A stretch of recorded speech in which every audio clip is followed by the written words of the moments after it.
Hello everyone. Today we talk about how to fix the app of InShot. We go to settings.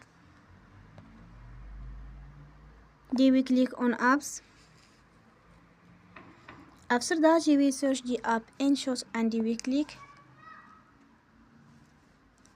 Then we will on for stop. After that we go to storage.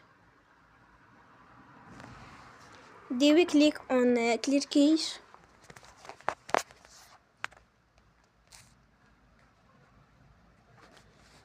Here we go to Play Store and you will update your app. Don't forget to support us by like and subscribe. See you next time and thank you for watching.